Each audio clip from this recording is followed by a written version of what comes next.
led to NBA players shutting down play for 3 days as a form of protest. Also, the NBA and MLB also postponed some of their games. So last night, LeBron James was among the players who were asked about further social causes in response to this decision. All over America, as you've seen, we've been able to do since the summertime, all the way up into today. So we're going to continue to keep our foot on the gas, continue to keep our foot on, keep the pressure on going on how we continue to create change. And like I said, and create change for, the Black community, but also just create change for the greater good. And we're looking forward to seeing what ways we can do and what we can do going forward. It's disheartening. Truly, it's disheartening just for all the work that everybody put in, all the, just the heartache of the families involved, kids involved in the car, the city that rallied around it, the community. It's just about right and wrong. But this isn't going to be something that it can't deter, those citizens who are trying to do right, who are trying to fight for equality, who are trying to fight for the right things. Dominique Foxworth here with us now, and we know that these athletes have really been using their platforms in such huge ways off the court as it pertains to social justice. Dominique, what do you think that these players are going to do? Like, what is the impact going to be in response to the Blake decision, and how do they move forward? Yeah, it seems like LeBron suggesting and Wesley Matthews suggesting more of the same, which I think is surprising, given that the same hasn't warranted the results that they would have wanted in some key cases, especially this most recent one. So I would be surprised if they stopped. Like, I don't expect them to fall back, but I would not be surprised if they stepped it up a little bit, and they weren't afraid to put basketball on hold while they were in the bubble in order to draw attention to this particular case, and the results were still not what they wanted. So I'm not sure what the next step is, but I think logic would suggest that what they have done up until now, it's hard to say that it's been all that effective. And I know that they want to see some results. And I think the first step is always kind of like, we want to draw people's attention to this injustice. And then once the rest of the world, or at least the rest of this country, or people who are unfamiliar with these things that are taking place, once they see it, then they'll understand and they'll work with us to do the right thing. It feels like it hasn't happened. So I'm not sure if I'm in that situation, which I'm not. I don't wield the same power as LeBron James or any of those players in the NBA. But if you've seen that once you draw people's attention to it, that it feels like the results are still going to be the same, what's the next step there? I'm not sure what it is, but I'd be surprised if they don't amp it up. Like, if putting basketball on hold in the bubble wasn't enough to bring about charges in this situation, I'm not sure that it's out of the question that they might go do something like that again. I know it feels far-fetched, but if something like this bubbles up again, I think we've gotten to a point where it went from being surprised and impressed that these athletes have been carrying the mantle of Paul Robeson and Muhammad Ali to starting to feel like it's an expectation. So God forbid something like this happens again. There's another police-involved shooting that looks suspicious with a black person.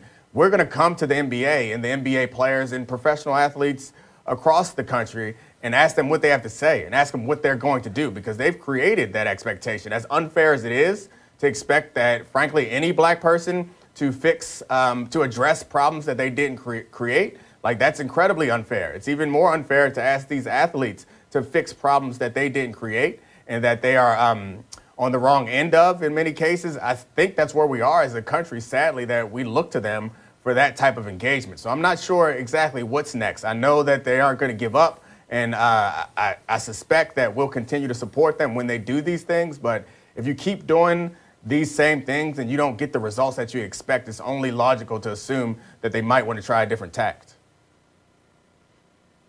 Well, how's it going to affect the sports world? Don't be surprised, Dominique. Organize, right? That's what LeBron has done. These are not just emotive issues where everyone gets, emotional and then you don't get the result you want, or maybe you do, and then everyone goes away. No, there is a method here. There is an organizational component to what's going on in sports now that I think is different than what we've seen in the past. And LeBron James is an enormous part of that. by the way, because, look, narrowly, what is this about? This is about the kind of uneven strength of police unions, right? So police unions are very powerful in this country, and they resist measures to reform and all that kind of stuff. But more broadly, this is about Black Lives Matter.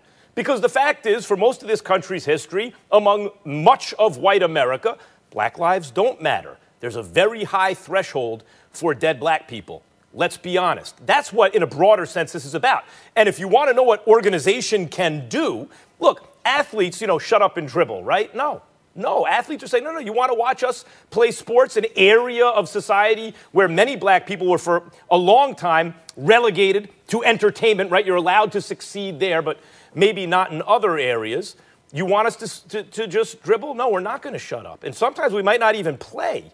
How do you like that? And what does organization do, and how does that affect Black lives mattering or not mattering? You see what just happened in the special election yesterday, where a black man, Reverend Warnock, won the special election against Kelly Loeffler. Why is that significant, other than what it means in the Senate? It's significant, not just a black man, a reverend, winning a Senate seat, which is exceedingly rare, by the way, in any Senate seat in the history of this country, but in the Deep South, in Georgia, and against Loeffler, who is the owner of the Atlanta Dream. The owner of the Atlanta Dream. And do you remember when she had a problem with Black Lives Matter publicly?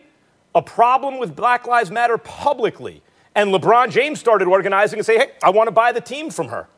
Well, much bigger than just whether a police union had enough pressure on them or exerted too much influence, or whether in this one case justice was served, is the fact that structurally things can change and enormous political events can happen. In fact, Stacey Abrams, who ran for governor herself of the same state a couple of years ago and is a kingmaker in Georgia now, had a lot to do with Reverend Warnock being elected, has said recently that she traced her roots. I saw this on social media. She traced her roots from the great-great-granddaughter or great-great-great-granddaughter of slaves to the great-great-granddaughter of sharecroppers, etc., all the way up to the present day, and said her job is now to create a space for people who have been told essentially that that's not you. You can't be that. And she says, no, you can be, right? So LeBron James is kind of organizational efforts, and not simply being fly by the seat of his pants, but trying to have a strategy, a broader strategy to affect change, I think has been excellent. And you will not get justice in this case, apparently, and maybe not, and probably not in many cases in the future, but because of efforts like LeBron's, it will be moving in that direction. As Dr. Martin Luther King said, the moral arc of history is long, but it bends towards justice.